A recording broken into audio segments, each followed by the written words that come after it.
حاول التقدم، شريف يعدي، شريف يعدي، كرة بالجول. جول جول جول جول جول. الله عليك يا شريف، ايه الجمال ده يا شريف.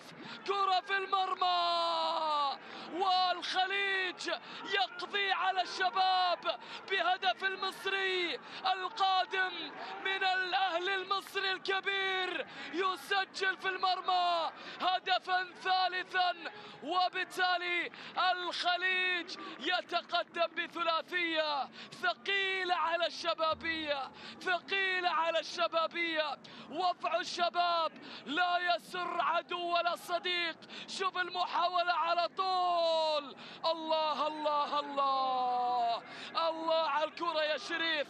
شوف كيف تقدم ووضع الكرة على يمين كيم سيونغ، وأعلن عن الهدف الثالث للخليج. أول فوز للخليج في دوري روشن.